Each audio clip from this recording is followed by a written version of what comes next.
Hello there, and welcome to Sleepy Cosmos. Tonight, we are going to wander together toward a question that has a strange kind of tenderness folded inside it. A question that sounds at first like a riddle, and then, the longer you rest with it, begins to feel almost like a homecoming. The question is this: what if we are the aliens? What if the strangers we have been searching for, out there among the far and scattered stars, turn out to be us?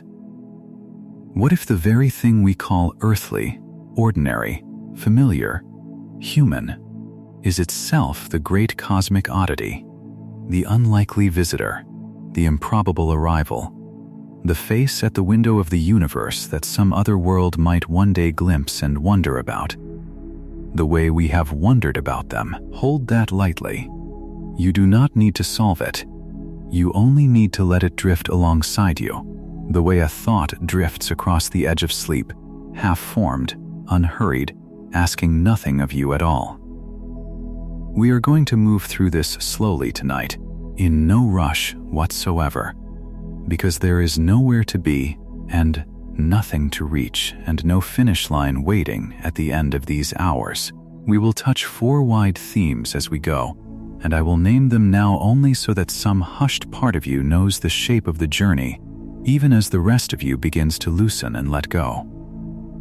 We will think about what it actually means to be alien, and how that word turns and reverses the more you look at it.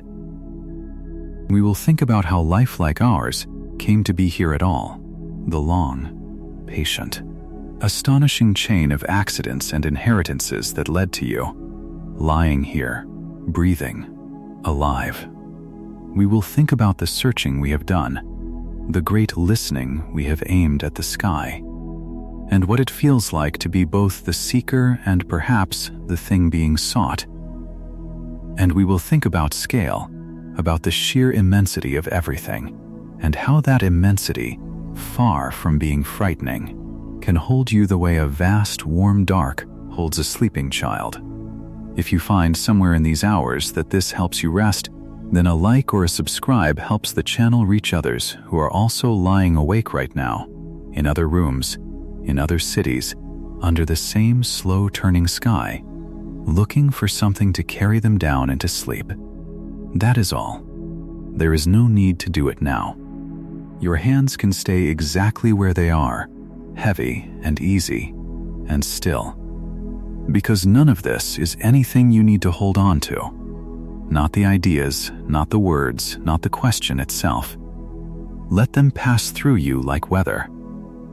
This is the part where you begin to arrive, not anywhere out there, but here, in your own body, in this bed, in this dark. Settle in. Let your shoulders ease down, away from your ears, down toward the mattress, letting the day's small tensions slide off them like water. Let your jaw soften. Let the space between your eyebrows smooth itself out. Let your breath find its own slow rhythm, without you needing to manage it or measure it or make it anything other than what it already is. You are here. You are safe. You have nowhere to go and nothing to finish. Let's begin. Let's begin with the word itself, the word alien, and how it behaves when you turn it over in your hands in the dark. It is a word we usually point outward. We say alien, and we mean out there, elsewhere, other, not us. The thing that arrives from beyond the edge of the known. We picture something unfamiliar, something with a form we cannot quite predict, a mind we cannot quite enter, a home we have never seen. But watch what happens when you loosen the word from its habits. Alien only means stranger. It only means the one who comes from somewhere else, the one who does not belong to the place they are standing in, the one whose origins lie over some horizon. And by that meaning, quiet and plain, we are alien everywhere we have ever been. We are alien to the ocean, though our blood still carries the faint salt of it. We are alien to the deep forest, though our oldest ancestors slept in its branches.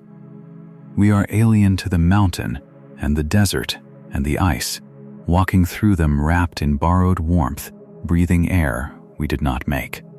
Alive only because a thin and gracious envelope of atmosphere agrees to hold us. We are, in the most literal and untroubling sense, visitors here, guests of a world that was here long before us and will go on turning long after. And there is something tender in that, once you let the fear drain out of it. To be a stranger is not to be unwelcome. To be a visitor is not to be in danger. Think of the way you feel when you arrive somewhere new and are met with warmth. When a place you have never been makes room for you, sets a chair for you, lets you rest. That is closer to what it means to be alive on this planet than any story of exile or intrusion. You did not force your way into existence. You were made by this world, out of this world's own material, and then set gently down inside it, a little stranger with the planet's own atoms arranged into someone who could look up and wonder. When you searched the sky for the alien, for the visitor, for the one who came from somewhere strange, you were, in a way you could not have guessed, searching for a reflection. The stranger you were looking for has been wearing your own face all along. Not as a shock, not as a twist, just as a soft, slow recognition, the kind that arrives at the very end of a long day, when you finally understand something you have always somehow known. So let that be the first quiet thread we carry with us tonight. The alien is not only out there. The alien is also the one who is lying here, breathing slowly, feeling the weight of the blanket, listening to a voice in the dark. And there is nothing to fear in that at all. It only means you belong to something larger than the room you are in. It only means your story reaches back further and further, past the walls, past the city, past the sky, into a history so vast and so tender that we could spend all night inside it and still only brush its edges. Rest here a moment before we go on. There is no hurry. The thread will wait for you.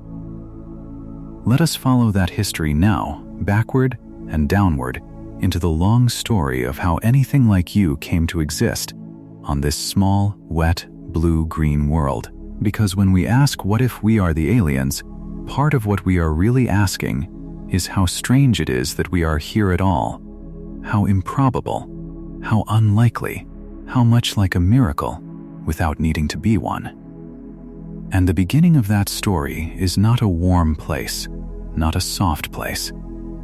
It begins in fire and dark, in a universe that had no idea it was going to make you. Picture it if you like, but picture it from a great and safe distance, the way you might watch a storm from inside a warm house, knowing it cannot reach you. There was a time when there were no atoms at all, only a vast and formless heat, spreading and cooling, spreading and cooling. And out of that cooling came the simplest things, hydrogen and a little helium, the lightest, plainest building blocks, drifting in enormous clouds through a young and empty cosmos. Nothing in those clouds looked like you. Nothing in them looked like anything. There were no worlds yet, no oceans, no green, no eyes to see and no one to wonder. There was only gas and gravity and time, three patient ingredients that would need billions of years to make anything worth naming. But gravity is a slow and faithful sculptor, and it went to work in the dark, gathering the thin gas into thicker knots, drawing the knots into denser cores, pressing the cores together until, at their hearts, something extraordinary happened. They caught fire. Not fire like a candle, but fire like a sun, a deep nuclear burning where the smallest atoms fuse and become slightly larger ones, releasing light that would take thousands of years just to climb out from the center to the surface. The first stars were born, and here is the tender part, the part worth carrying down into sleep with you. Those stars were making the very stuff you are made of. Because the carbon in your bones and the carbon in your breath, the oxygen you are pulling in and letting out right now, slow and even. The iron riding in your blood, the calcium in your teeth, the phosphorus threaded through the code that told your body how to grow. None of it existed at the beginning. All of it was cooked, patiently, inside the hearts of stars, forged in that deep burning, element by element, over lifetimes that dwarf every history we have ever written. And when those stars grew old and could burn no more, many of them did not simply fade. They let go. Some drifted their outer layers off into space in slow, luminous veils, and some ended in great, silent detonations that scattered their newly made elements across the dark in expanding clouds. And those clouds, enriched now with carbon and oxygen and iron, drifted and mingled, and were gathered again by that same faithful gravity into new stars and new worlds, and eventually into one particular world, wrapped in water and warmed by one particular star. You are, quite literally, the gathered ash of ancient suns, arranged into something that can feel the weight of a blanket and drift toward sleep. The alien you were looking for, the visitor from the stars, is made of stars, is you. Let that settle for a moment, without any need to think it through. You do not have to remember it. You do not have to understand the physics of it. You only have to let the feeling of it rest on you like warmth, the simple, astonishing fact that the material lying here in the dark, breathing, has traveled through the interiors of dying stars to arrive at this exact moment. There is no rush in that story. It took the universe its whole life to make you, and it was never once in a hurry. So there is no reason for you to be in a hurry now. Whatever you did not finish today, whatever waits for you tomorrow, it can rest inside a story this long and this patient and be perfectly, completely fine. Now let us come down from the stars to the young earth itself, still without any need to hurry, and watch how the ash of those old suns became something that could stir and grow and reach toward the light. Picture a world that is nothing like the one outside your window tonight. There are no birds, no trees, no soft evening sounds. There is a hot and restless surface, still cooling from its own violent making, and skies thick with gases that no lung could breathe. There are shallow seas warmed from below, and long, patient rains that fell for ages, filling the low places, carving the first rivers, gathering the elements of the stars into a great and mingling broth. And somewhere in that broth, in some quiet edge of some warm sea, or perhaps deep down near the heat of the ocean floor where mineral water rose from cracks in the rock, the atoms began, very slowly, to arrange themselves into patterns that could copy themselves. That is really all life is, at its very root. A pattern that can make more of itself, a little arrangement of star-forged atoms that found a way to keep going, to persist, to hand its shape down to the next arrangement, and the next, and the next. It did not need a plan. It did not need a mind behind it. It only needed time, and Earth had time to spare. More time than any number we can truly feel. For a span so long it makes every human story seem like a single held breath. Life on this world was nothing but these smallest of things, single specks, invisible, drifting and dividing in the warm seas. No eyes, no thoughts, no dreams, just the hush, tireless persistence of the pattern, copying itself forward through the dark, generation after generation after generation, in numbers beyond counting. And slowly, without any goal, the patterns grew more elaborate, Some of them learned to catch the light of the sun and use it, and in doing so they breathed out oxygen, that same oxygen you are breathing now, until it filled the seas and then the sky and changed the whole face of the world. Some of them learned to gather together, many specks becoming one body, cells cooperating, dividing the labor of living. And from that cooperation came larger and larger forms, until the seas filled with soft and drifting things, and then with swimming things, and then with things that crept up onto the shores and learned, over unimaginable stretches of time, to breathe the air and stand upon the land. Every one of those steps was small. Not one of them was rushed, and every one of them is part of the reason you are here, warm and whole, on this particular night. When you trace that line all the way to yourself, something quietly remarkable comes into view.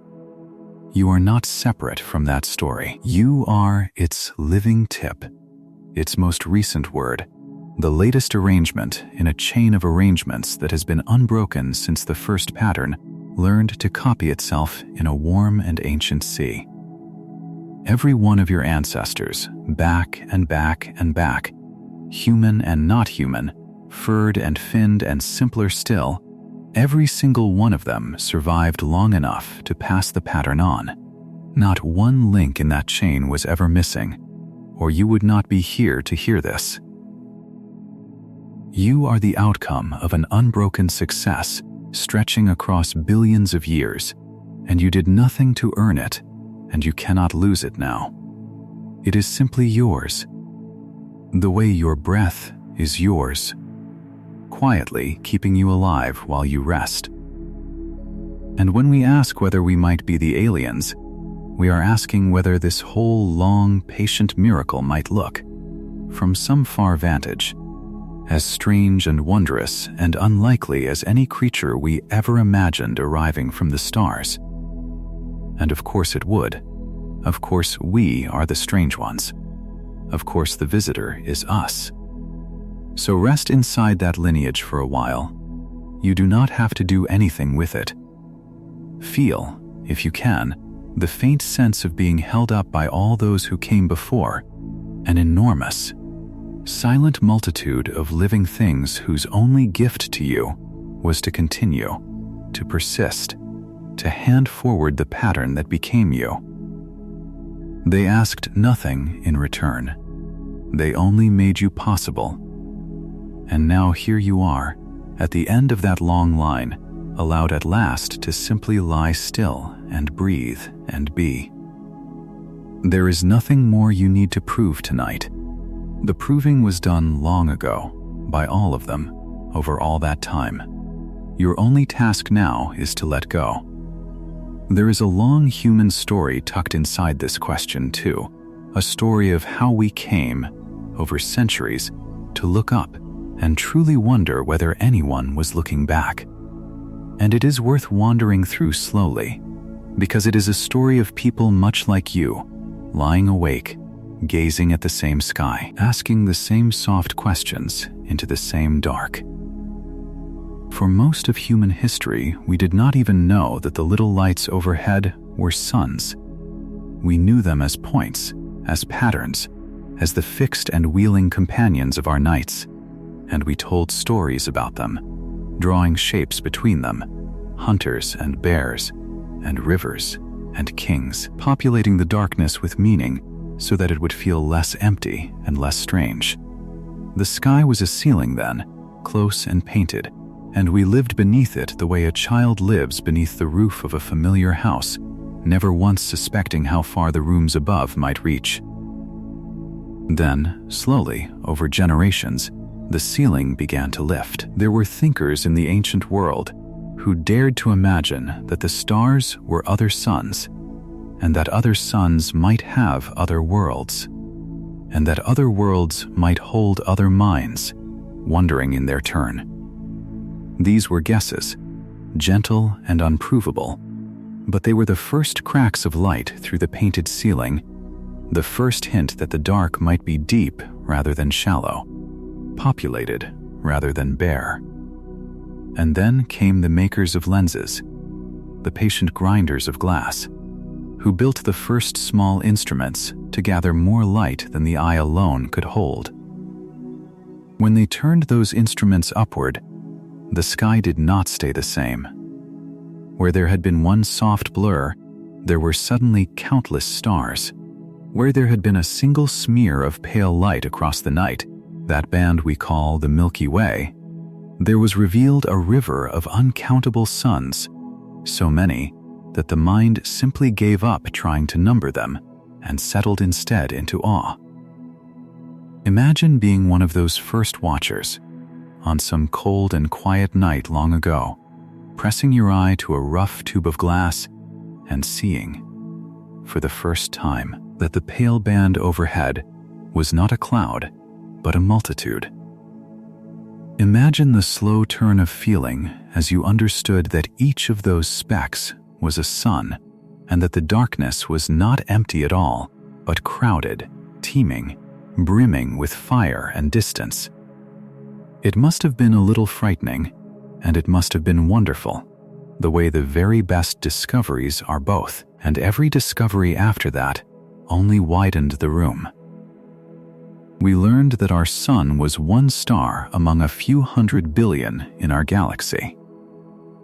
We learned that our galaxy was one among a few 100 billion galaxies. We learned that the light from the farthest of them had been traveling toward us for almost the whole age of the universe, so that to look far out into space was also to look far back into time, to see things as they were long before the Earth existed at all. And with each widening of the room, the old question grew louder and softer at once. If there are that many suns and that many worlds circling them, then surely we are not the only place where the ash of stars learned to stir and copy itself and wonder. Surely, somewhere in all that immensity, other patterns took hold, other lineages unfolded, other eyes opened onto other skies. We do not know. We still do not know, even now, on this very night, as you lie here in the dark. But somewhere along the way, the question quietly turned itself inside out, the way our thread keeps turning. Because the more we understood how vast the sky was, and how ordinary our sun, and how common the ingredients of life seem to be, the more we began to suspect that if there are aliens out there, then we are simply the aliens who happen to be here.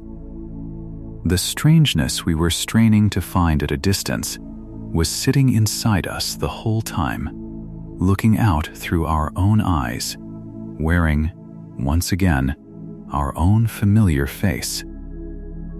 We had built our telescopes to find the stranger, and the stranger, patient and unhurried, had been keeping us company all along. So there is a kind of companionship in that long history, a lineage of watchers reaching back through all the sleepless nights of our species, everyone who ever lay under the stars and felt the size of it, and let the question rise.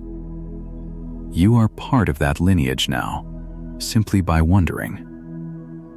You do not need to resolve anything. You only need to feel yourself as one more quiet watcher in a very long line of watchers, all of us gazing up, all of us wondering, all of us eventually closing our eyes and letting the sky keep its secrets a little longer.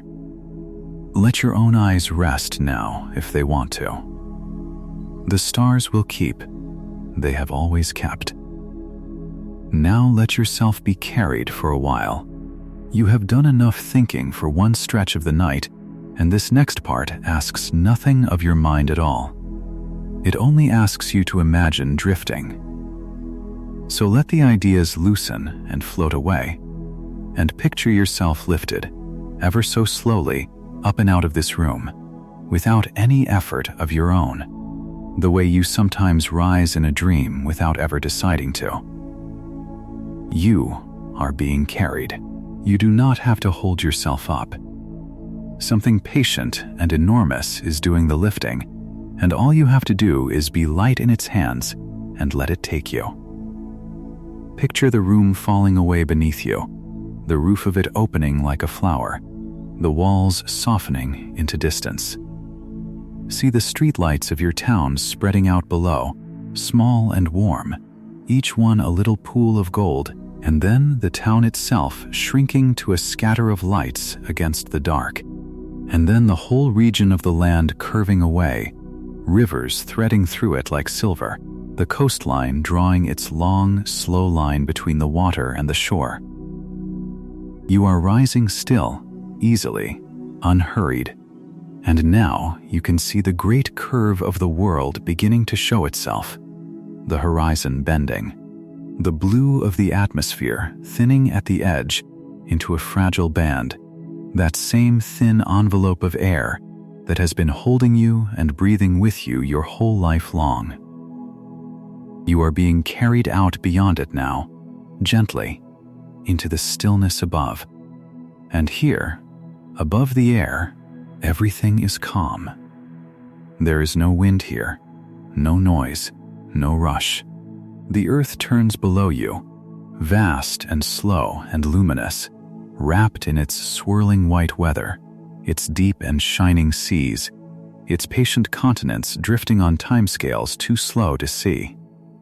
On the night side, cities glimmer in delicate webs of light, every point of light a room like yours, a life like yours, someone perhaps lying awake as you are, or already drifting down into sleep.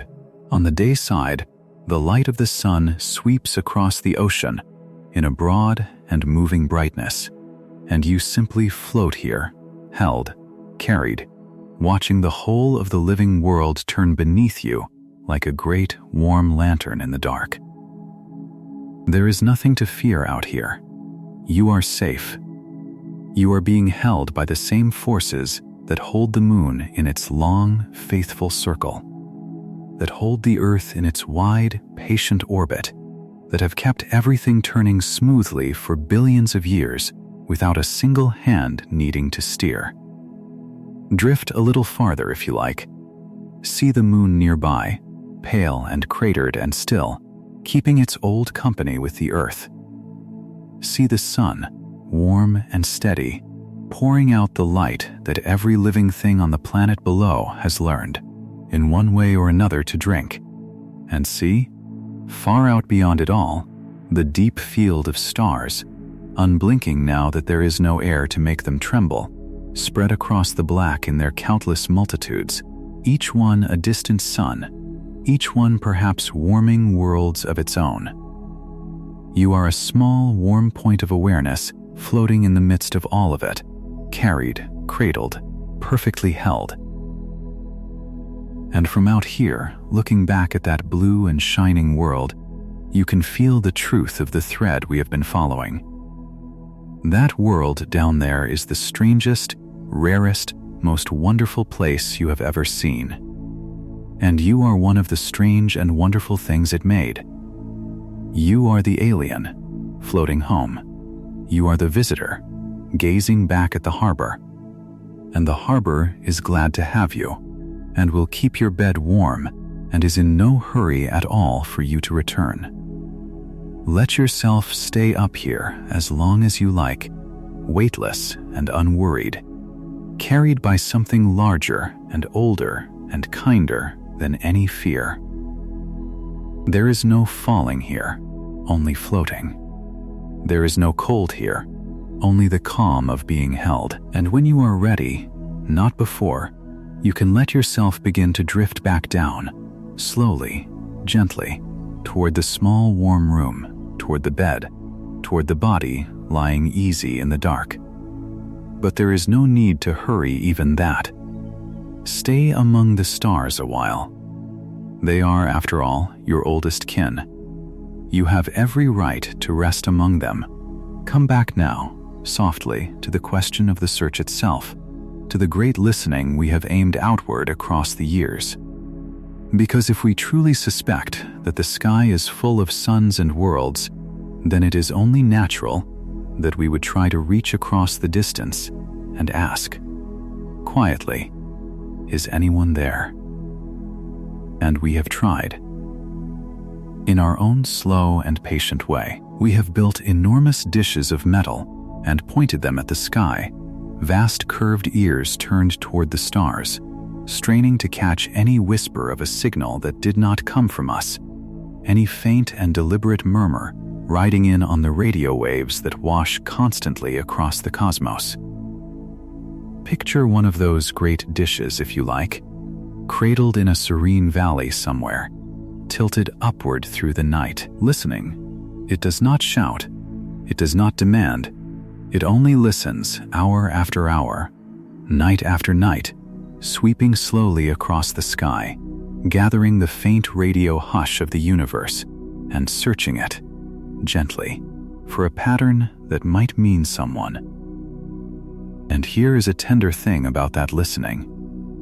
So far, across all the years we have listened, the sky has stayed quiet. We have heard the crackle of distant stars and the steady hum of spinning cosmic beacons and the deep, low background glow left over from the birth of everything. But we have not yet heard a voice. And people sometimes feel a shiver at that quiet, a loneliness in the silence, as though the empty answer meant we were truly and finally alone. But turn it, the way we have been turning everything tonight. The silence does not have to be lonely. The silence can be the hush of a house where everyone is sleeping. The silence can mean that the others are simply too far, or too faint, or listening in their turn just as we are, each of us a quiet dish tilted at the dark, each of us waiting, none of us yet within earshot of the other. And in all that patient waiting, we are the ones who are here, the ones who are awake, the ones who are trying. If there is a stranger to be found in this galaxy tonight, a genuine visitor from beyond, then in this corner of the sky, at least, that stranger is us. There is a phrase that people use when they think about all those silent, waiting worlds, a phrase about the great quiet, the wondering about where everyone might be. And it can sound, at first, like a sad question. If the universe is so vast and so old and so full of suns and worlds, then why does the sky seem so still? Why has no one arrived? Why have we heard no voice? But you do not need to carry that as a worry into your sleep. Think of it instead the way you might think of a huge and beautiful library at night, after everyone has gone home, every lamp dimmed, every reader departed, the shelves stretching away in the dark, holding countless stories no one is currently reading. The library is not sad in its silence. It is simply resting. It is holding everything it holds, patiently, waiting for morning, waiting for the next reader to arrive. The great cosmic quiet may be exactly like that. Not an emptiness, but a vast, resting fullness, holding more than we can imagine, keeping it all safe in the dark until the time is right. And meanwhile, here we are. One small lit window in that enormous library. One story that woke up and began to read itself. One arrangement of star stuff that learned to ask where the others might be. That is not a small thing. That is, in its way, the whole point. Even if we never hear a voice, even if the sky stays quiet all our lives, we have already done the most improbable and wonderful thing the universe seems able to do. We have become aware. We have looked up. We have wondered. And a universe that can wonder about itself, even in one small window, even for one brief span, is a universe that is no longer entirely alone. You, lying here, wondering, are the universe keeping itself company? You are the answer to the great quiet, or at least a part of it, a warm and living part, breathing slowly in the dark.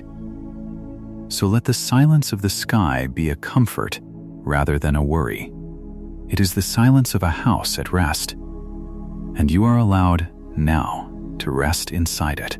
Let us think for a while about what a genuinely different kind of life might even be. Because when we imagine the alien, we so often imagine something almost like ourselves. A body, a face, two eyes, a mind that thinks in something like our own way. But the truth, the deeper and more wondrous truth, is that life elsewhere, if it exists, might be so unlike us that we would struggle to recognize it as life at all. And this is where the thread turns yet again, because when we finally understand how strange life can be, we begin to understand how strange we ourselves must look from far enough away. Consider how much of what we assume about life is really just an assumption about Earth. We assume life needs water, because ours does. We assume it needs a comfortable warmth, neither scalding nor frozen, because ours does. We assume it breathes something and eats something and is built from the same handful of elements we are built from. But those are the habits of one world's imagination, and the universe is under no obligation to share them. There might be forms of life that swim in the cold, dark oceans hidden beneath the ice of distant moons, oceans that never see the light of any sun, warmed instead from below by the slow flexing of the moon's own body as it circles its giant planet. Picture that, if you like, a black and silent sea, capped with a shell of ice miles thick, and down in its lightless depths, near the warmth rising from the floor, something stirring, something living, something that has never known the sky and never missed it. Or there might be life so slow that a single thought would take 1,000 of our years.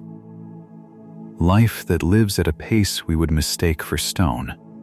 Or life so small and so spread out that it drifts through the clouds of a planet as a fine and living haze. We do not know. We cannot know. Not yet. But the very not knowing is a doorway, and behind it stands the realization that life is probably far stranger and far more varied than any single world could ever guess. And if that is true, then we, with our particular warmth and our particular water and our particular way of breathing, are simply one strange variation among a possible multitude. We are not the standard. We are one of the wonders. We are, from the vantage of any of those other lives, the aliens, the odd ones, the visitors with the strange requirements and the strange faces and the strange restless habit of looking up.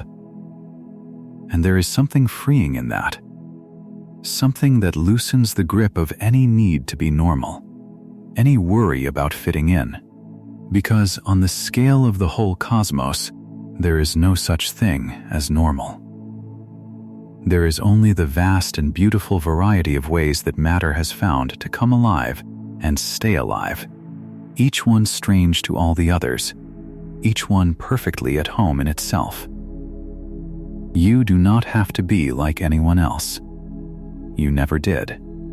You are one particular arrangement of the universe, as strange and as valid as any moon sea swimmer, or slow stone mind, or drifting cloud haze that might exist among the stars. Your strangeness is not a flaw. It is your kinship with everything else that is also, wonderfully, strange. To be alien is simply to be a specific and irreplaceable form of the living universe. And you are that. You have always been that. So let go of any small worry you might have carried into this bed about being different, about being odd, about not quite matching some idea of how you were supposed to be. Out here, among the possible lives of the cosmos, difference is not a problem. Difference is the whole magnificent point. Every living thing that has ever existed or ever will exist is a stranger to every other. And yet all of them are kin, bound together by the single quiet fact of being alive at all. You belong to that vast and various family simply by breathing. You do not have to earn your place in it. You were born into it, made of the same star ash as every other member, strange in your own irreplaceable way, and welcome, always welcome, exactly as you are. Rest in that welcome now. There is nothing you need to change tonight. There is no one you need to become. You are already, completely, one of the wonders. Let us rest now inside the sheer scale of it all. Because scale is the thing that most often frightens people when they think about the cosmos, and it is also, if you let it, the thing that can most deeply comfort you. So we will take it slowly, and we will make it safe, and we will let the bigness become a kind of blanket rather than a kind of fear. Begin close. Begin with the room you are in, its familiar dimensions, the walls you know, the ceiling you have looked at 1,000 times. That room sits inside a building, and the building sits inside a town or a city, and that place sits inside a wide sweep of land, oceans away from other lands, all of it wrapped around the curve of a world that is itself far larger than any distance you could ever walk in a lifetime. And yet that whole world, that entire globe, holding every person you have ever known and every place you have ever been, is a single small point circling one ordinary star. Hold that gently. It is not a shrinking, it is a widening. You are not becoming smaller. The room around you is becoming larger, opening out and out into something magnificent. That one star, our sun, is itself only one among hundreds of billions of stars, all of them bound together in a slow and glittering wheel we call our galaxy. A wheel so wide that light itself, the fastest thing there is, takes 100,000 years just to cross from one edge to the other. Picture that wheel turning, unhurried, in the dark, its spiral arms sweeping around across ages so long that in all the time humans have existed, it has barely moved at all. And our sun, with the earth and you upon it, rides along in that slow turning, carried around the center of the galaxy in an orbit that takes hundreds of millions of years to complete, so that the last time our sun was in this exact spot along its great circle, there were no humans yet, only earlier creatures, earlier lives, earlier links in the chain that would one day arrive at you. You are being carried, right now, at a speed you cannot feel, through a galaxy so vast that its scale can only be spoken of in numbers that stop meaning anything and start feeling, instead, like a kind of music. And that galaxy, that entire glittering wheel of hundreds of billions of suns, is itself only one galaxy among hundreds of billions of galaxies, scattered across a cosmos so wide that its far reaches hold light that has been traveling toward us since almost the beginning of time. This is the point where the mind usually flinches, where the bigness starts to feel like an abyss. But stay with me, and let us turn it, the way we have turned everything tonight. That immensity is not a cold and empty gulf waiting to swallow you. That immensity is the vast and patient home you were born into, the enormous house in which your one small life is a warm and lighted room. The bigness does not diminish you. It holds you. Think of how a child feels, small and safe, in the middle of a very large bed, wrapped in blankets far bigger than their body, cradled precisely because the softness around them is so much greater than they are. That is your relationship to the cosmos. You are the small, warm one, and the vastness is the blanket, and there is more than enough of it to hold you completely, with room to spare, forever. Because here is the tenderness hidden inside the scale. In a universe this large, there is no danger of running out of room. There is no crowding, no scarcity, no pushing at the edges. There is space enough for every star and every world and every wondering life, space enough that you will never be squeezed or hurried or made to feel there is not enough. The vastness is generous. It is the most generous thing there is. And you, made of its own ancient star stuff, carried along in its slow and faithful turning, belong to it as completely as a wave belongs to the sea. You are not lost in the cosmos. You cannot be lost in the cosmos any more than a wave can be lost in the ocean, because you are not separate from it. You are it, briefly gathered into a shape that can feel the size of things and be comforted rather than afraid. So let the bigness in. Let it be the blanket. Let it hold you the way it was always going to hold you, whether you worried about it or not. There is so much room. There is so much time. And you are welcome to rest in all of it, tonight and always. Let us think now about the strange gift of being a mind at all, of being the kind of arrangement that can not only exist, but know that it exists, and wonder about it. Because this, more than anything, may be what makes us the true aliens of our world. Every other living thing on Earth, as far as we can tell, simply lives. The tree grows toward the light without knowing it is a tree. The river runs to the sea without knowing it is a river. The great slow whales sing their long songs across the dark water, without, perhaps, ever asking why the water is there or how they came to be swimming in it.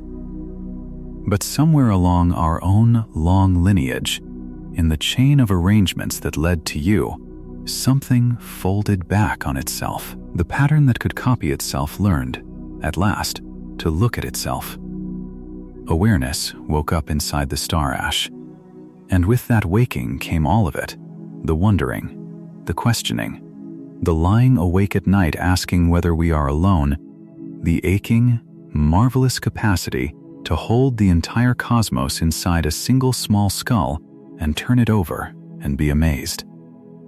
That is a strange thing to be, genuinely strange, cosmically strange. For nearly all of the universe's long history, there was no one to see it. The stars burned, and the galaxies turned, and the light traveled across the dark.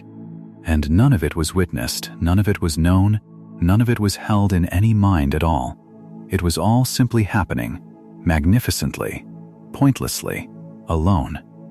And then, on at least one small world, and perhaps on others we have not yet found, the universe grew an eye. It grew a mind.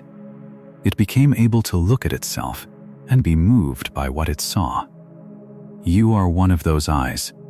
You are one of the places where the cosmos finally became aware of its own vastness and its own beauty and its own strange, improbable existence.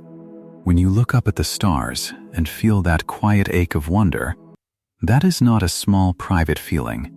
That is the universe, through you, regarding itself for the first time, in that moment, in that particular way that only you can.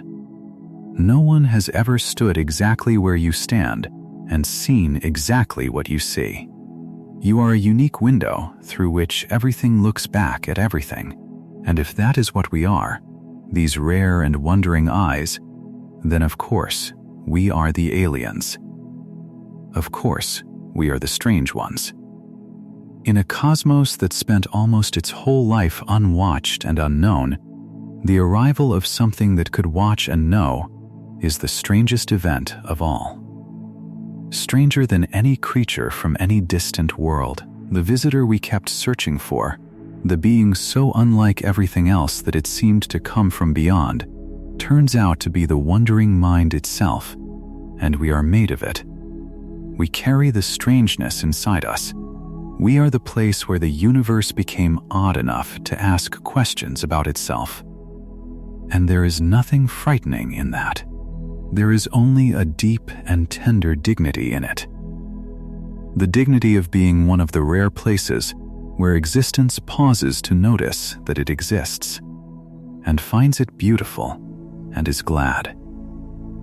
So tonight, as you lie here, you can let go of any sense that your wondering is a burden, that your restless, questioning mind is a thing to be fixed or quieted or ashamed of. That mind of yours is one of the universe's rarest achievements. It is the flower at the very tip of the long green stem of life, the place where all that patient copying and growing and reaching finally opened into awareness. And a flower does not need to work at being a flower. It only needs to open, and then, when the day is done, to close again softly for the night. Your wondering has done its work today. It has looked and questioned and reached and marveled. And now it is allowed to close, petal by petal, thought by thought, and rest. You have witnessed enough for one day. The universe has been well regarded through you. You may let your eyes close and give the watching back to the dark, which has always kept it faithfully and always will. Let us wander now to the idea of home, and what it means, and how strangely and tenderly it applies to a creature made of stars. When we imagine an alien, we imagine someone far from home, someone whose true world lies across an impossible distance, someone who arrives here as a traveler with another sky held in memory. And there is a way in which that is exactly what we are, though our journey was made not across space but across time. Your true origins do lie unimaginably far away. They lie in the hearts of stars that died long before the Earth was formed, in clouds of gas that drifted through the young cosmos, in a warm and ancient sea where the first pattern learned to persist. You have come a very long way to be here, longer than any distance measured in miles. A journey measured instead in the slow unfolding of billions of years. And yet, you arrived. And yet, somehow, this small blue world became your home, so completely that you can lie in a bed upon it and feel it as the most natural thing there is. That is the deep and lovely paradox of it. We are travelers who have found a home. We are aliens who belong. We came from the stars, made of their scattered material, and we were set down on a world that could hold us. And over the long generations we grew so thoroughly into it that its air became our breath, its water became our blood, its rhythms of day and night became the rhythms of our waking and our sleeping. The Earth is not our origin. Not really. Our origin is out there, in the deep past, among the dying suns. But the Earth is our home, and there is a difference between where you come from and where you belong, and both of them can be true at once, and both of them can be tender. You are a child of the stars living happily in the house of a world. You are the visitor who stayed, who was welcomed, who put down roots so deep that the welcome became a belonging, and the belonging became a home. And so when we ask whether we are the aliens, part of the sweetness of the answer is this: yes, we are. We are the strangers, the travelers, the star-born visitors, and also, at the very same time, we are home. Those two things do not fight each other. They rest together, the way a traveler and a hearth rest together, the way the memory of a long journey rests inside the comfort of finally arriving. You can hold both tonight. You can feel yourself as something that came from unimaginably far away, and you can feel yourself as something that is exactly where it belongs, warm and held and home, all at once, with no contradiction and no strain. The stranger and the homecomer are the same person. They always were. And that person is you, lying here in the house of the world, which has been keeping your place ready across all the long ages it took you to arrive. There is a kind of rest that only comes from truly belonging somewhere, and you have every right to that rest tonight. You are not an intruder on this world. You are not a mistake or an accident that has to justify itself. You are the world's own child, made of the same stuff as the ground beneath you and the air around you and the stars above you, grown up out of this planet's own long story into someone who can lie down at the end of the day and feel, without needing to explain it, that they are home. So feel it now. Feel the bed holding you, and the room around the bed, and the world around the room, and the vast and gentle cosmos around the world. All of it your home, all of it your inheritance, all of it keeping you safe while you sleep. You came a very long way. You have arrived. You may rest now. You are home. Let us think about time now, and about how the great length of it, far from being a weight, can be one of the most soothing things there is to rest inside. We touched the past earlier, the long chain of your ancestors, the slow making of the elements, the patient work of gravity and gas across the ages. But let us sit with the feeling of that time now, not as a set of facts, but as a spaciousness, a vast and serene room stretching out behind you and ahead of you, in which your one small life floats like a mote of dust in a shaft of afternoon light, drifting easily, in no danger, going nowhere it does not want to go. Because when people worry about time, they are usually worrying about running out of it, about hurrying, about all the things left undone. But out here, on the scale we have been exploring, time is the one thing there is no shortage of. The universe has had almost 14 billion years so far, and it is barely getting started.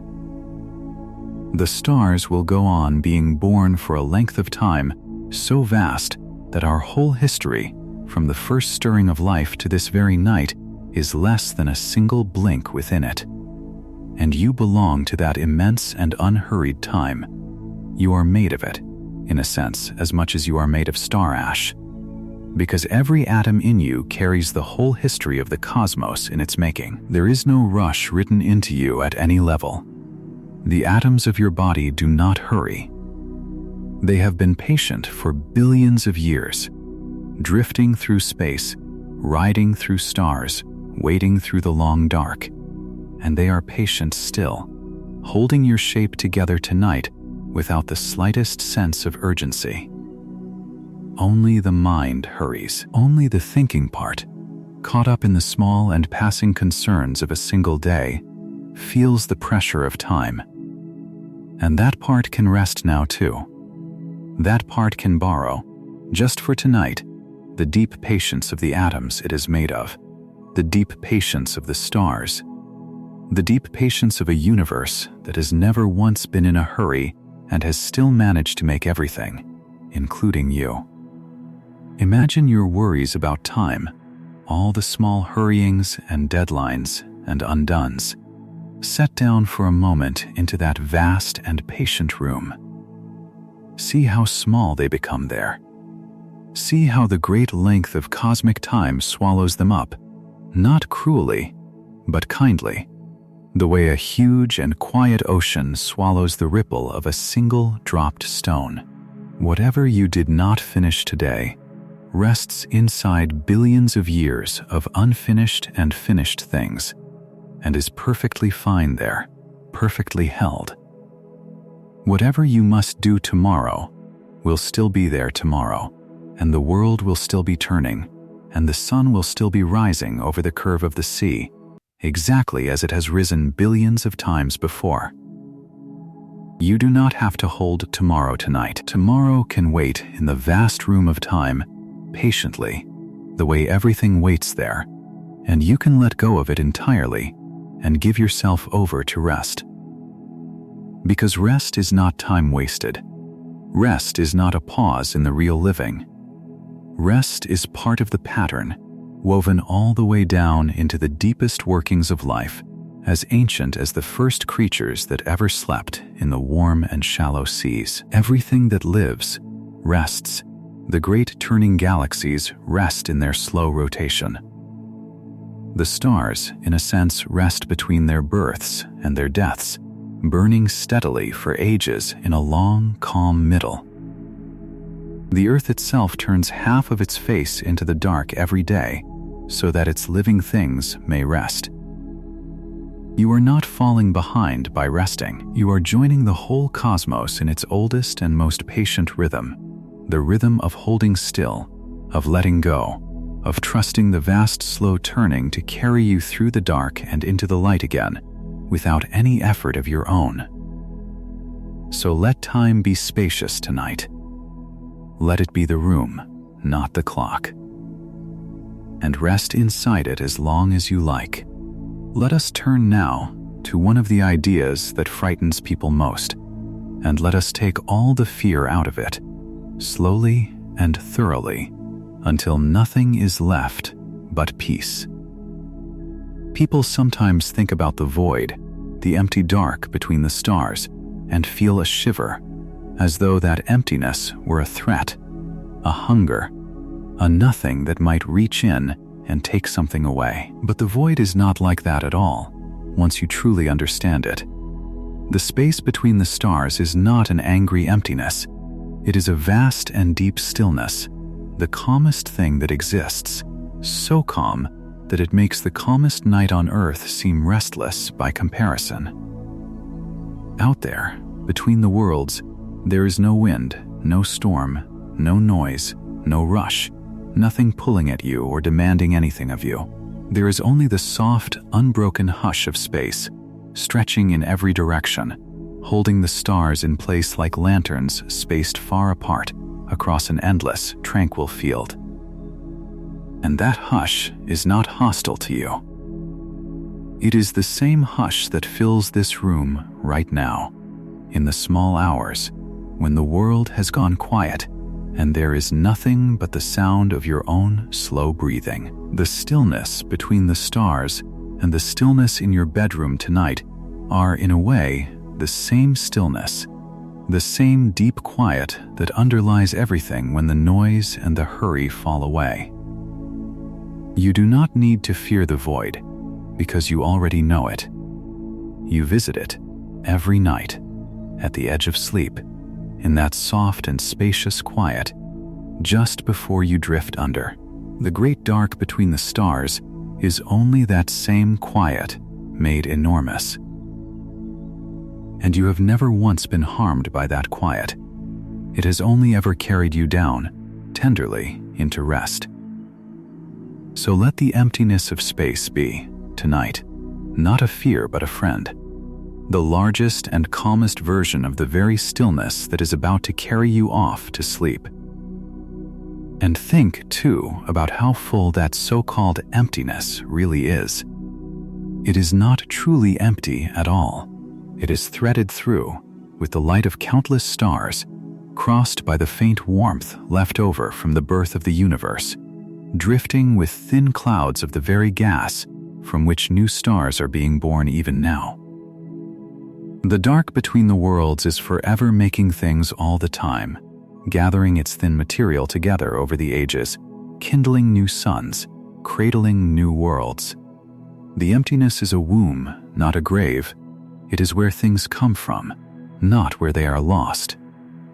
And you came from exactly that dark, from those drifting clouds, from that patient gathering of thin material, into something that could one day become you. The void is your birthplace. It is the vast and tender nursery of everything that exists. There is nothing in it to fear. There is only the deep, slow, generous stillness out of which all things, including you, were gently born. So when the dark of the room settles around you tonight, and the quiet deepens, and the edges of things soften and fade, you can meet that dark as an old and kindly friend. It is the same dark that cradles the stars. It is the same stillness that carried the whole universe from its formless beginning into all its beauty. It is the same quiet nursery that made you and everything you have ever loved. There is nothing in the dark to be afraid of. There never was. The dark is simply the resting face of the cosmos, the side it turns toward you when it is time to sleep. Let it hold you now. Let it be soft and vast and kind around you. Let it carry you the way it has always carried everything, down and down, into the deep and peaceful stillness where all things rest. Let us imagine, for a while, the meeting we have always dreamed of, the moment of first contact, the day the stranger finally arrives. It is one of the oldest dreams our species has, the dream of no longer being alone, the dream of at last seeing another face looking back at us across the great distance. And there is a version of that dream that is full of fear, all alarm and defense, and the clutching of what is ours. But we are not going to imagine that version tonight. Tonight we are going to imagine the tender version, the version where the meeting is a homecoming rather than a collision, where the stranger, when they finally arrive, turns out to be exactly what we always secretly hoped, someone who understands. Picture it softly. Picture a ship, or a signal, or simply a knowing, arriving after all the long years of listening, and picture the beings behind it, whatever they are, however strange, looking at us with something like recognition. And here is the turn our thread has been building toward all along. Imagine that when they look at us, they see themselves. Imagine that across every difference of form and origin and world, the thing they recognize in us is the same thing we would recognize in them, the simple, astonishing fact of a fellow wanderer, another arrangement of star ash that woke up and began to ask questions into the dark. Imagine that the great meeting, when it comes, is not the meeting of us and the alien, but the meeting of two kinds of aliens, each of them strange to the other, each of them made of the same ancient stars, each of them having crossed unimaginable distances of space or time to arrive at the same shared moment of looking, at last, into a face that wonders back. We searched the stars for the stranger, and the stranger searched their own stars for us. And when we finally meet in the middle, we will each find, looking back at us, a version of our own face, our own wondering, our own long journey home. It is the tenderest recognition there is, not a startle, not a shock, just the tender, overwhelming relief of no longer being the only ones awake. But here is the tenderest part of all, the part to carry down into sleep. You do not have to wait for that meeting to feel what it offers. You do not have to wait for a ship, or a signal, or a distant world to finally answer. Because the recognition is already available to you, right now, tonight, every other person on this earth is, in a sense, that stranger from the stars. Every one of them is another arrangement of ancient star ash that woke up and began to wonder. Every one of them crossed the same billions of years to arrive here, made of the same dying suns, home in the same house of the world. When you look into another person's face and feel that quiet recognition, that sense of another wanderer looking back, you are already having the first contact you always dreamed of. You are already meeting the alien and finding that they wear a face much like your own. We are, all of us, the aliens we were waiting for. We have been keeping each other company all along, across all our sleepless nights, under all our shared skies, wondering the same wonder into the same dark. So you are not alone tonight. Not really. Not in any way that matters. All across the turning world, in other rooms, under other windows, There are others lying just as you are lying now, made of the same stars, carrying the same long journey, wondering the same soft questions into the same hushed dark. You are surrounded, though you cannot see them, by a whole world of fellow travelers, fellow strangers, fellow wanderers, every one of them kin. The meeting you dreamed of has already happened, over and over, every time one wondering face has looked into another and known it. And it is happening now, in a way, between you and this voice in the dark, two arrangements of star ash keeping each other company at the quiet end of a long day. You are not the only one awake, you never were. And there is a deep comfort in that, enough to carry you all the way down into sleep. Let us return, for a while, to your own body, and to the strangeness and wonder of being made of the very things we have been talking about all night. Because it is easy, when we speak of stars and galaxies and the ash of ancient suns, to feel that all of it is far away, out there, separate from the ordinary warm reality of lying in a bed. But it is not out there at all. It is here. It is you. The star stuff is not a poetic figure of speech. It is the literal physical truth of the hand resting on the blanket, the chest rising and falling with each slow breath, the warmth held inside your skin. Every atom of you was made in the depths of a star, and every atom of you is here now, gathered into this shape, this person, this hushed presence in the dark. You are the cosmos, folded up small and warm and breathing. You are the universe, having taken, for a little while, the form of someone who can rest. Feel the truth of that, softly, from the inside.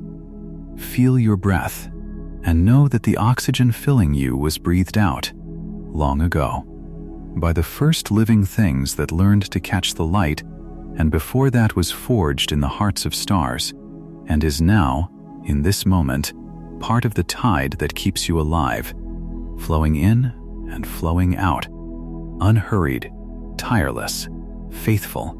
Feel the warmth of your own body, and know that it comes, in the end, from the sun, whose light the world has gathered and stored, and passed along through every living thing until some of it became the warmth in your own hands tonight.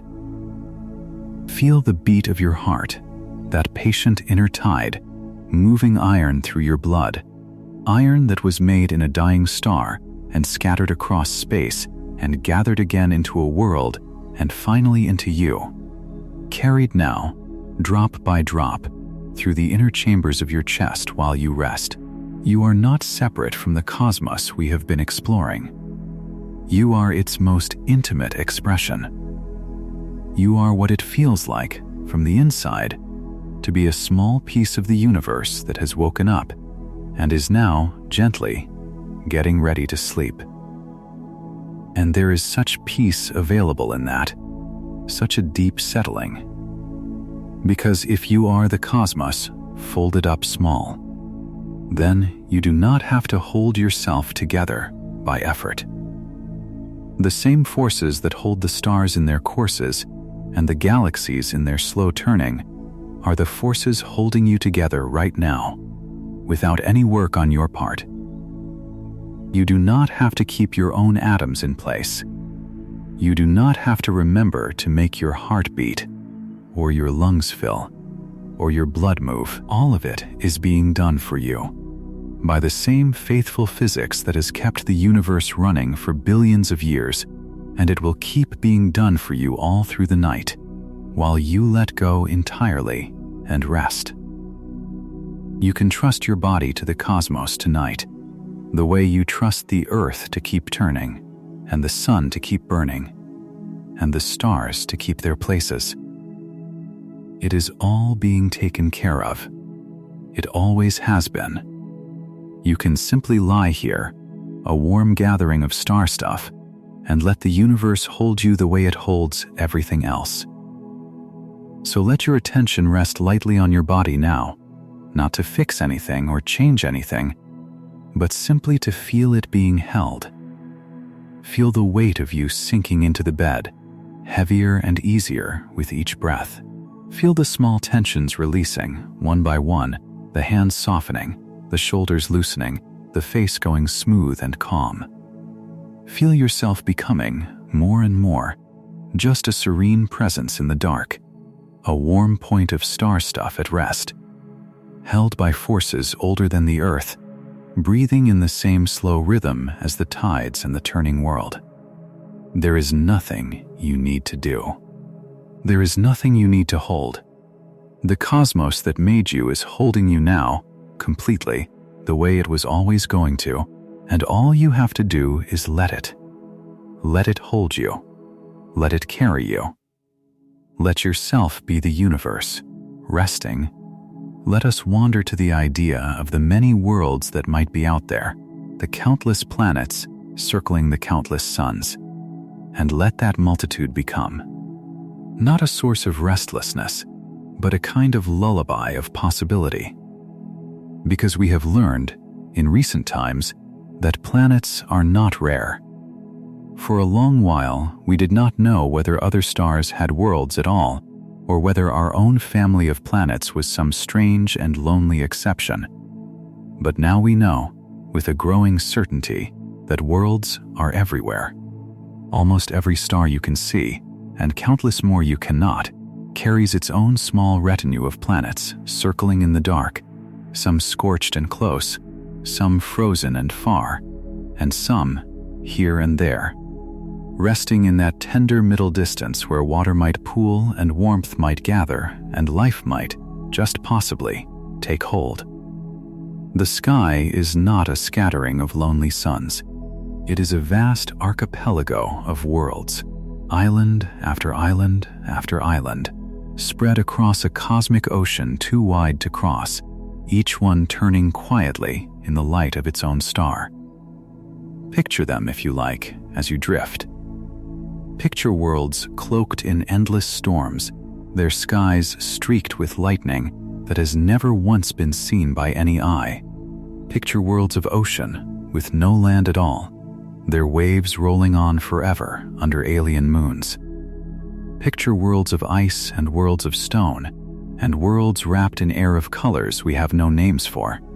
Sunsets of green and violet and gold burning across horizons no one has ever watched.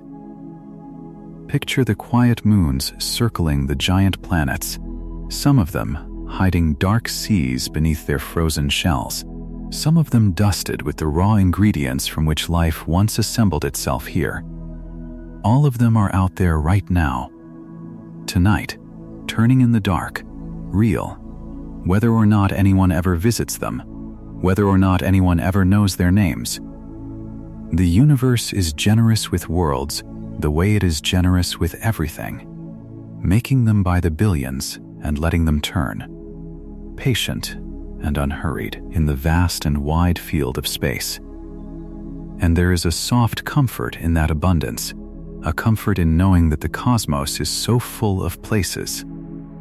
It means that possibility is everywhere. It means that whatever has happened here, on this one small world, may be happening, in its own way, on countless others, that life and wonder and rest are not fragile flukes confined to a single fragile place, but perhaps a natural flowering of the universe wherever the conditions gather. It means that if we are the aliens, we are aliens among a great and populated archipelago, one island of wonder in an ocean strewn with islands, none of us truly alone, all of us part of the same vast and scattered family of worlds. You can rest more easily inside a full universe than an empty one, and the universe, it turns out, is very full indeed. Full of worlds, full of possibility, full of the tender potential for other rooms and other windows and other wanderers, resting under other skies, exactly as you are resting now. So let the many worlds drift through your mind like islands seen from a great height, one after another, turning slowly in the dark, each one a small warm possibility in the vast, cool ocean of space. You do not have to visit them. You do not have to reach them. You only have to know that they are there, that the universe is generous, that possibility is scattered everywhere across the sky like seeds across a field. And you are one of the places where that possibility took root and flowered into wonder. You are one of the islands where the star ash woke up. And tonight, on your particular island, in your particular room, it is time to rest, while all the other worlds go on turning, patient and unhurried, in the deep and generous dark. Let them turn. Let yourself rest. There is room in the universe for both. Let us consider the strange and lovely fact that to any other world, our own would be the alien planet, the mysterious light in someone else's sky, the object of someone else's wondering. We have spent so long imagining ourselves as the ones who look outward and search that we rarely turn it around and picture ourselves as the ones being searched for. But imagine it now, softly.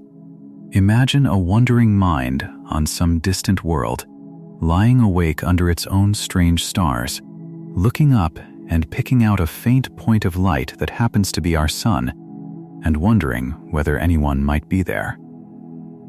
Imagine that distant wanderer building their own great listening dishes, turning them toward our far corner of the sky, hoping, aching, to hear a voice.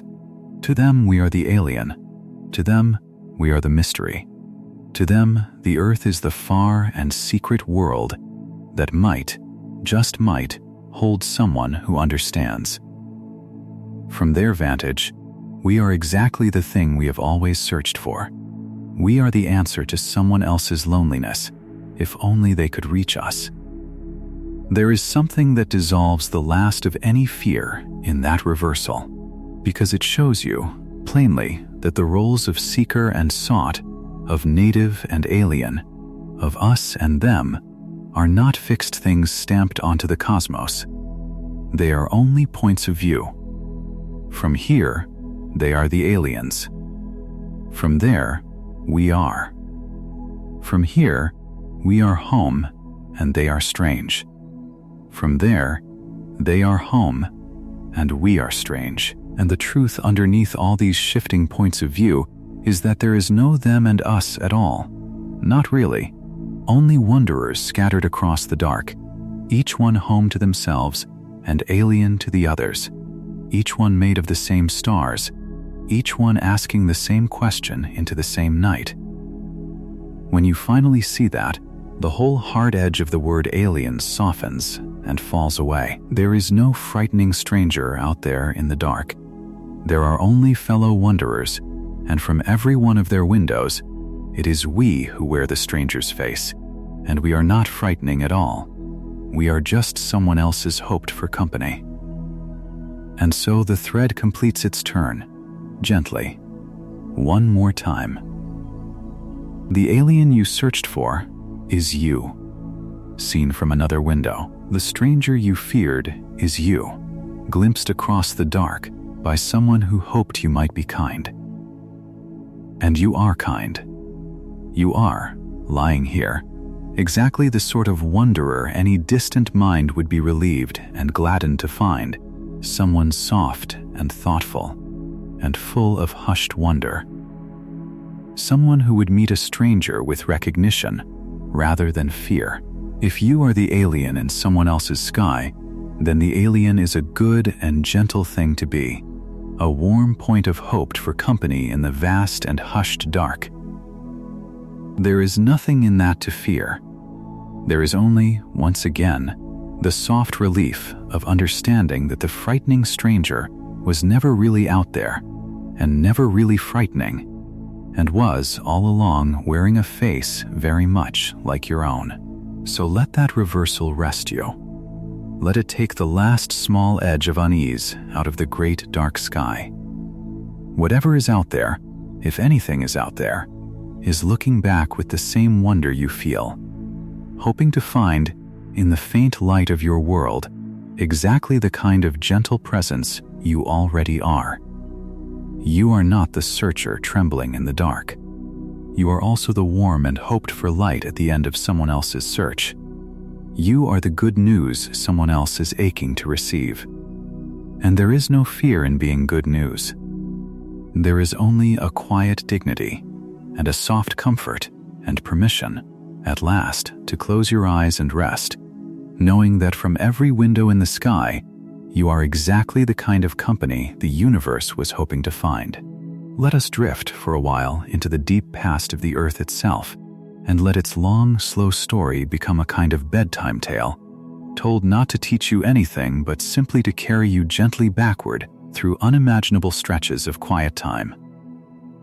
Imagine the world as it was, long before any human eye, and let the ages roll past you softly, one after another, like slow waves.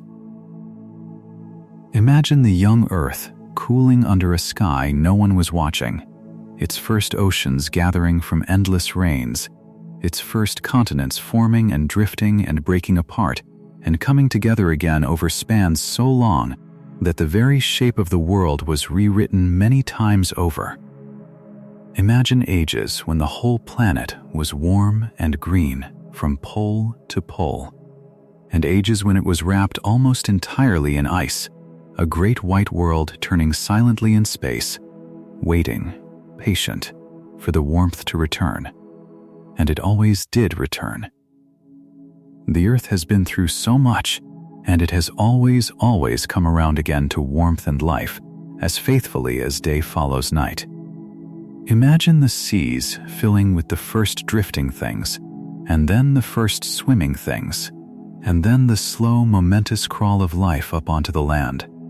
Imagine forests rising where there had never been forests, ferns as tall as trees, swamps that would become, over countless ages, the very coal and oil buried beneath us now, ancient sunlight stored in the dark. Imagine the great long ages of creatures that came and flourished and passed, each in their turn. The world remaking its cast of living things over and over, every arrangement giving way to the next, none of it ever truly ending, only ever changing, only ever flowing onward. Imagine the slow arrival of the small, warm creatures that would, after many more ages, give rise to us, creeping through the underbrush of a world still ruled by others, patient, waiting, carrying forward the unbroken thread of life across every upheaval, every ice, every long dark night of the planet's history. And imagine that thread arriving, at last, after all of it, at you. There is such peace in that long view, such a loosening of every small and passing worry. Because the earth has held so much, and endured so much, and always returned to warmth and life, and it is holding you now with that same deep faithfulness. The same world that came back from the ice, again and again, is the world beneath your bed tonight, turning steadily, keeping you safe, exactly as it has kept every living thing safe across all its long ages. You are held by a very old and very patient planet, one that has seen everything and lost nothing that truly mattered, one that has carried life unbroken through every darkness and delivered it faithfully into every new morning. And it will carry you through tonight's darkness just the same, turning slowly beneath you, bringing the dawn around again as it always has, as it always will. You do not have to keep watch. The earth keeps watch. It has been keeping watch for billions of years, and it is very good at it, and it is holding you now. So let the long story of the world rock you gently, the way the slow turning of the planet has rocked every living thing to sleep since the very first creatures learned to rest. You are the latest to be rocked by it, the newest passenger on this old and faithful world, and it knows exactly how to carry you. It carried the first drifting things and the first swimming things, and every creature that ever crawled or flew or walked upon it, down into rest and up into waking, over and over, across all the ages. And it will carry you now, tonight, down into your own rest, turning quietly beneath you through the hours of dark, until it brings you around again, softly, into the light. There is nothing you need to do. The old world knows the way. Let it carry you. Let it turn. Let yourself be rocked to sleep by a planet that has been doing exactly this, tenderly, faithfully, since long before you were ever dreamed of. Let us think, softly, about endings, and about how even the idea of things ending can become, when you look at it truly, a source of peace rather than fear.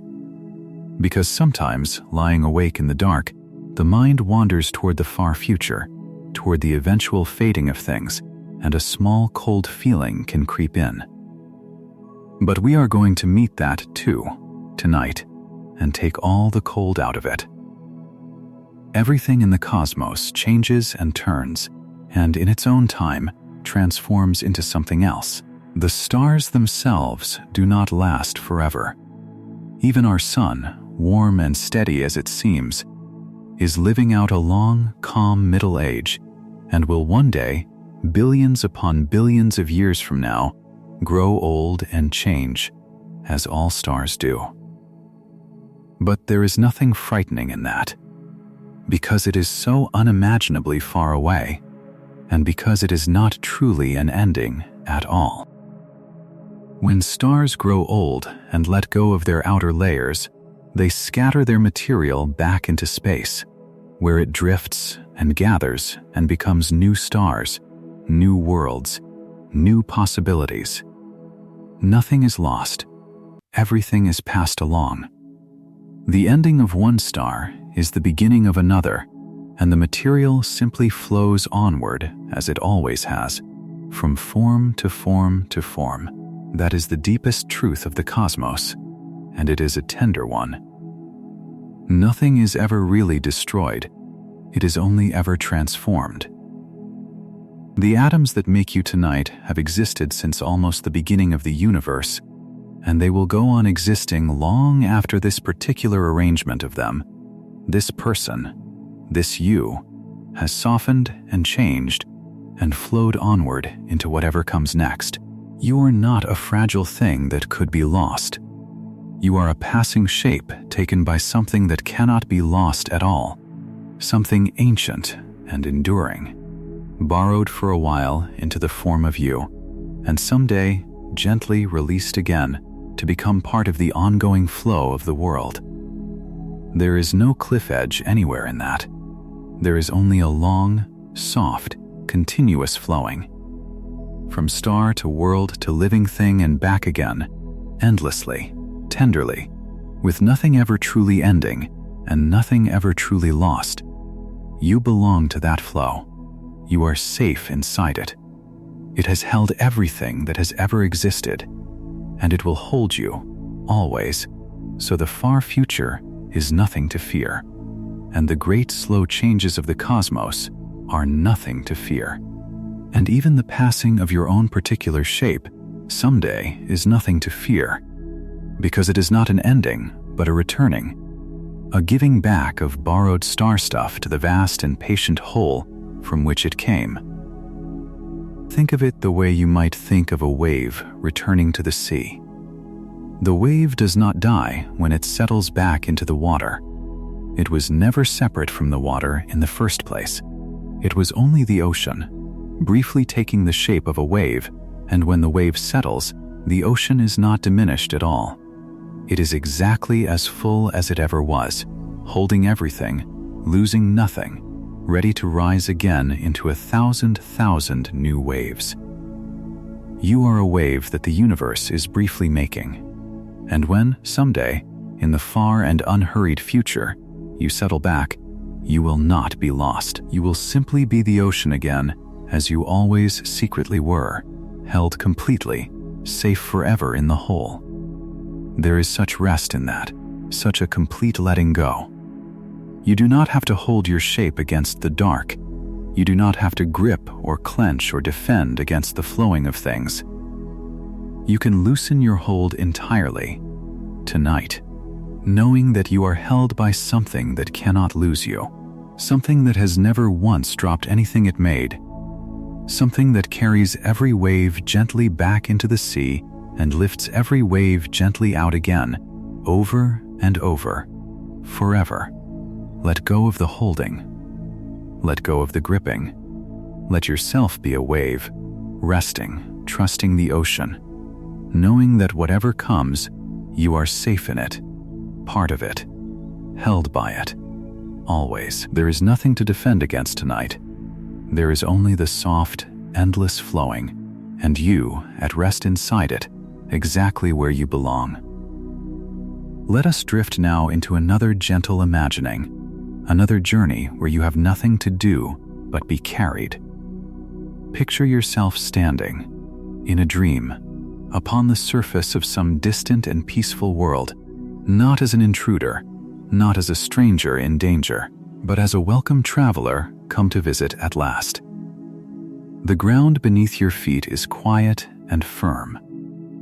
The sky above you is a color you have never seen, soft and strange and beautiful, deepening toward the edges into the colors of an alien dusk. There is no sound but a low and easy wind moving across a wide and open land, and there is no fear in you at all, only the calm wonder of standing somewhere no human has ever stood, breathing air that has never known a human breath. You are the alien here, the visitor from a distant world, and it is the most peaceful thing you have ever been. The strange sky holds no threat. The strange land makes room for you.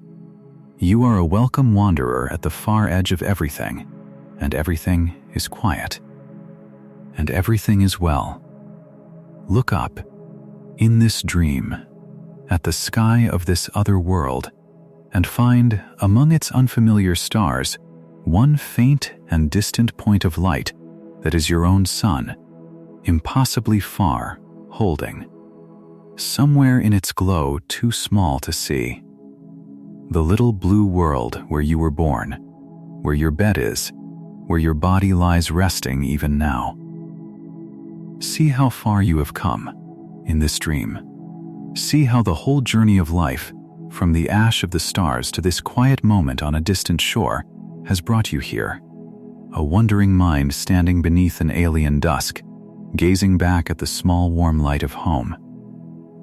And feel, standing there, the soft completion of our thread.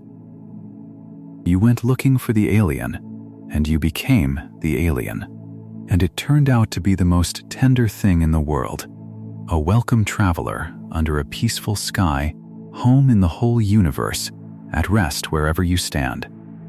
There is nowhere in all the cosmos where you would not be, in the end, at home, because you are made of the cosmos, and it is all, everywhere, your home. Now let the distant world soften and fade, as dreams do, and let yourself drift back, easily, across the impossible distance, toward the small blue light, toward the turning world, toward the room, toward the bed, toward the warm and resting body that has been here all along. There is no falling in this return, only a soft and weightless drifting, a coming home across the dark. Feel yourself settling back into your own shape, into the familiar weight of your own body, into the comfort of your own bed, carrying with you nothing but the deep peace of the journey, the tender knowledge that you are welcome everywhere, that you are home everywhere, that there is no corner of the vast universe where you would ever truly be a stranger. You have wandered to the far edge of everything and found it kind. You have been the alien on a distant shore and found it peaceful, and now you have come home, softly, to rest. And rest is exactly what is left to do now. There are no more journeys tonight, no more distant worlds to visit, no more questions to turn over in the dark. There is only this: the warm bed, the quiet room, the slow breath, the body settling deeper and deeper into ease. You have traveled far tonight, through stars and worlds and ages, and you have found, everywhere you went, the same soft truth waiting for you, that you belong, that you are held, that the alien and the home were always the same thing, and that thing was always you. So let the traveling end now, gently, and let the resting begin. You have arrived, for the last time tonight, at the only destination that ever really mattered, which is here, which is now, which is sleep. Let yourself sink toward it. There is nothing left to do but drift. Let us linger a little longer, before the night draws to its close, on the simple wonder of being conscious at all, of being the kind of thing that can lie in the dark and think about the stars. We touched this earlier, but it bears returning to, softly, because it is perhaps the strangest and most alien thing about us, the thing that most truly sets us apart from the plain matter around us. Consider the pillow beneath your head, the blanket over your body, the walls of the room. They are made of atoms, exactly as you are. The same star-forged material, the same ancient stuff. And yet they do not know that they exist. They do not feel the dark or wonder at the stars or drift toward sleep. They simply are, quietly, without any inner light. But you, made of the very same atoms, arranged only a little differently, do know. You feel, you wonder. You experience the warmth of the blanket and the quiet of the room and the slow approach of sleep from the inside as something happening to a someone. That is the deepest mystery there is, and you are living inside it right now, effortlessly, the way you have lived inside it every moment of your life. How strange it is, and how wonderful, that a particular arrangement of star ash should light up from within and become an experience, a point of view, a someone for whom things are like something. No one truly understands how it happens. It is the great open question at the very heart of everything. The mystery that all our science has not yet cracked. The reason the universe is not merely a vast machine grinding on in the dark, but a place where, here and there in rare and precious spots, the lights come on and someone is home. You are one of those spots. You are one of the places where the universe stopped being merely stuff and started being someone. And that, more than any strange body or distant origin, is what makes us the aliens, the true wonders, the improbable visitors, not from another star, but from the far and mysterious country of consciousness itself, which somehow blooms out of ordinary matter and looks around and is amazed. But you do not have to solve that mystery tonight. You do not have to understand how the lights came on. You only have to enjoy, softly, the fact that they are on, that you are here, that there is a someone lying in this bed for whom this tranquil dark is warm and safe and welcoming. And you can enjoy, too, the knowledge that the lights can dim without going out, that sleep is not a loss of yourself, but a resting of yourself, a gentle lowering of the inner glow into the tender dark from which it will rise again, undimmed, in the morning. Every night of your life, the lights have dimmed into sleep and risen again into waking, faithfully, without fail. There is nothing to fear in the dimming. It is not an ending. It is the most natural thing your consciousness does, as natural as breathing, a nightly returning to the quiet from which it came, and a nightly rising again into the light. Trust it now. Let the lights begin to dim. They know the way down, and they know the way back up, and they have never once failed to bring you home. So let the wondering soften, and let the thinking slow, and let the bright inner light that has carried you through this whole long day begin. at last, to lower itself gently toward rest. You have used it well today. It has looked and questioned and marveled and loved. It has held the whole cosmos inside it and turned it over and been amazed. And now it is tired, in the good and honest way, and it is allowed to rest, to dim, to sink down softly into the peaceful dark. You do not have to keep it burning. You do not have to stay awake to guard it. It will keep itself safely through the night the way it always has, and it will rise again, whole and rested, when the morning comes. Let it dim now. Let the someone that is you settle down into the low dark, trusting the return, unafraid of the quiet. There is nothing left to witness tonight. The universe has been well seen through you. You may close your eyes and let the light go low. Let us gather, one last time, before the closing, around the whole tender shape of our question, and let it settle into its final softness. What if we are the aliens? We have wandered all around it tonight, turning it this way and that, and everywhere we turned it, the fear drained out, and the tenderness remained. We found that alien only means stranger, and that a stranger is not a threat but a traveler, and that a traveler can be welcomed and can belong.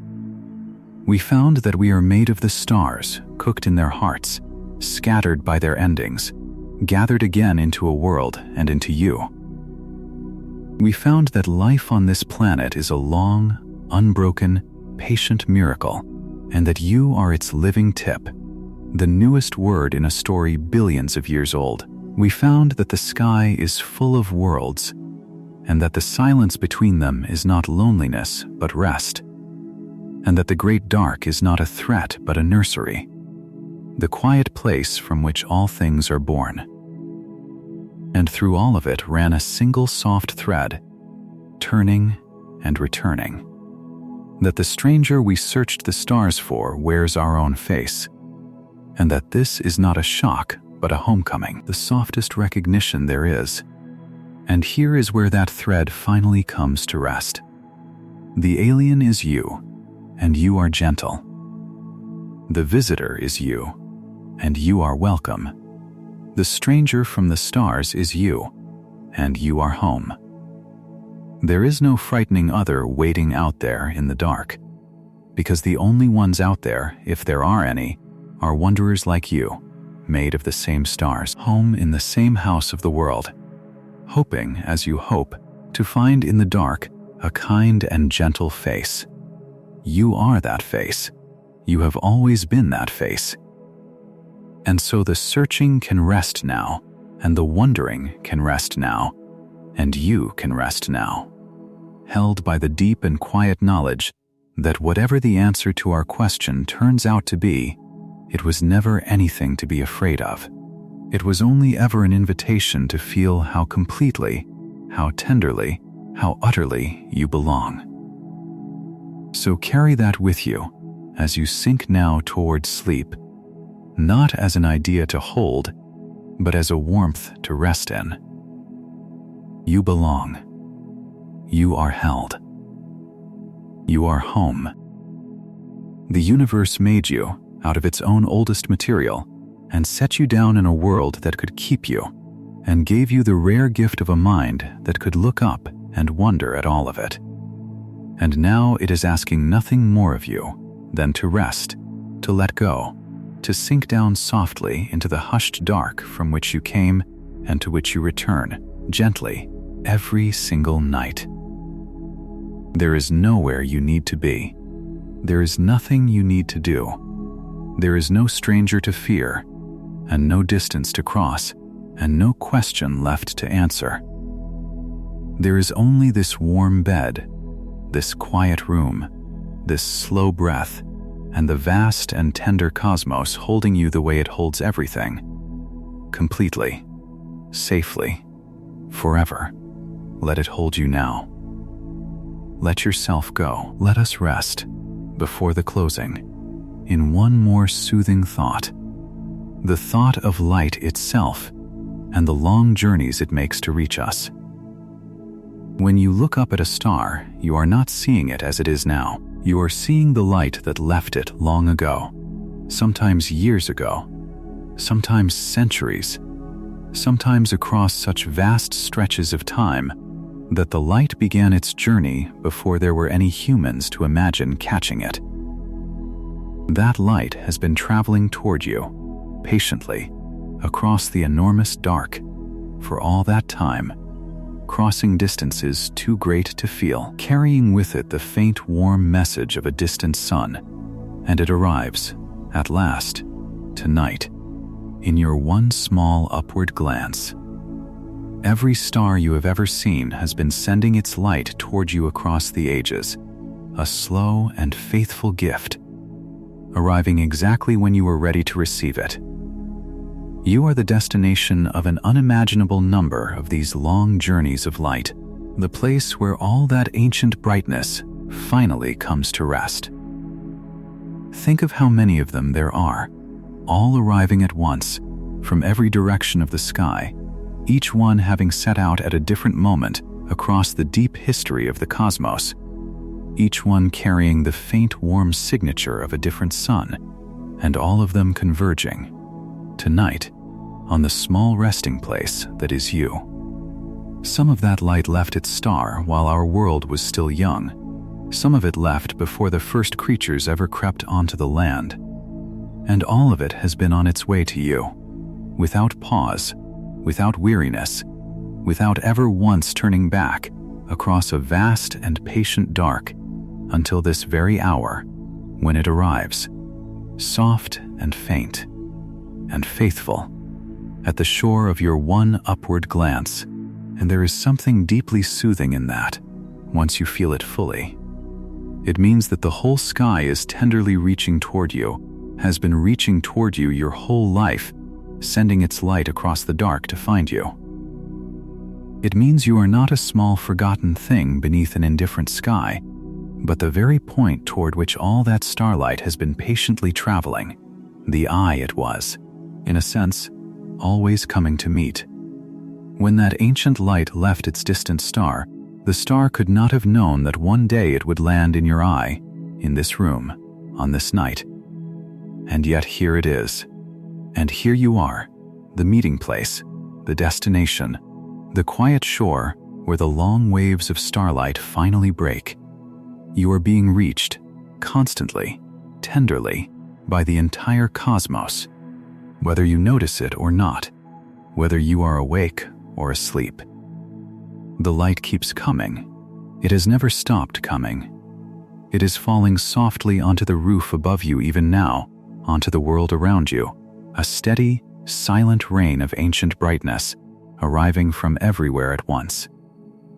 So let yourself feel gathered up in that gentle rain of light, even here in the dark of the closed room, even with your eyes softly shut. The starlight does not need your eyes to be open to keep arriving. It falls on the sleeping and the waking alike, faithfully, endlessly, a slow, warm reaching of the whole universe toward the small, warm place where you rest. You are reached. You are found. You are at every moment the destination of countless ancient journeys, none of which ask anything of you except that you exist, that you be here, that you be the shore they were traveling toward all along. And you are exactly that, simply by being here, breathing slowly in the dark. So rest inside the arriving light. Let it find you. Let it fall on you like the faintest rain, ancient and warm and endlessly patient, reaching you from every corner of the sky, asking nothing, giving everything, holding you in the vast bright net of a universe that has been sending its light toward you since before you were born, and will go on sending it, faithfully, long after you have drifted off to sleep. Tonight has been about a single tender question, turned slowly in the dark, until all its fear fell away, and only its warmth was left. Tonight has been about the word alien, and how it only ever meant stranger, and how a stranger is only ever a traveler, and how a traveler can be welcomed and can belong and can be, in the end, home. Tonight has been about the long story of how you came to be here. The ash of ancient stars gathered patiently across billions of years into a world, and into a warm and breathing someone who can lie in the dark and wonder. Tonight has been about the great listening we have aimed at the sky, and the soft quiet that has answered so far, and how that quiet is not loneliness, but the hush of a house at rest. Tonight has been about the vast scale of everything, and how the bigness does not diminish you, but holds you, the way a large soft blanket holds a small warm child. And tonight has been about the thread that ran through all of it, the discovery that the stranger we searched the stars for has been wearing our own face all along, a tender recognition, never a startle. The hushed relief of no longer being the only ones awake. You are made of stars. You are made of stars. You are made of stars, and you belong to the whole of the cosmos as completely as a wave belongs to the sea. You are home. You are home. You are home, wherever you stand in all the vast reaches of space, because you are made of the cosmos, and it is all, everywhere, your home. You are held. You are held. You are held by the same faithful forces that hold the galaxies turning and the stars in their courses, holding you together tonight without the slightest effort of your own. Let those three truths settle over you now, tender and warm and heavy, like blankets laid one over another in the deep of the night. You are made of stars. You are home. You are held. And none of this needs anything from you tonight. Not the ideas, not the wondering, not the question we followed all these hours into the dark. You do not have to remember any of it. You do not have to understand it, or hold it, or carry it forward. You can let all of it go completely. Let it drift away into the quiet like mist off a still lake at dawn. And keep nothing at all except the warmth it leaves behind. There is nothing to finish. There is nothing to solve. There is no part of this that asks anything of you now, except that you rest, and even that is not really asked, only offered, gently, as the most natural thing in the world. When this comes to its end, there is another serene exploration waiting on the screen. Another slow wander through the wonders of the cosmos, ready to carry you onward if you are still drifting at the edge of sleep and would like something to keep you company. You do not have to do anything to reach it. You do not have to lift a hand or open your eyes or make any choice at all. Just let it begin on its own, softly, in a little while, and let it carry you the way this one has. Deeper and deeper into rest. It will be there. It will start on its own. You can let it. And if some small part of you is still awake enough to wonder as you drift, then let me leave you with one soft question to carry down into sleep. Nothing you need to answer, only something to rest against. If a gentle stranger from a distant world could look into your face tonight and see, at last, a fellow wanderer, a kindred traveler, someone made of the same stars, what is the one quiet thing you would most want them to understand about what it is like to be alive here, on this small blue world, under these particular stars? You do not have to find the answer. Let the question be a tender companion in the dark, and let it fade when it wishes to into sleep. Now let everything grow quiet. Let the words fall away. Let the last of the day's small holdings loosen their grip and slide off you like water. Feel the weight of your body sinking into the bed, heavier and easier with each slow breath, held completely by the world beneath you, which is held by the sun, which is held by the galaxy, which is held by the vast and tender cosmos, all of it cradling you, all of it keeping you safe, all of it in no hurry at all. Feel your breath slowing on its own, in and out, unhurried. Faithful, the same tide that has kept you alive every moment of your life, carrying you now down towards sleep without any effort of your own. Feel your shoulders soften and your jaw soften, and the space between your eyebrows go smooth and calm.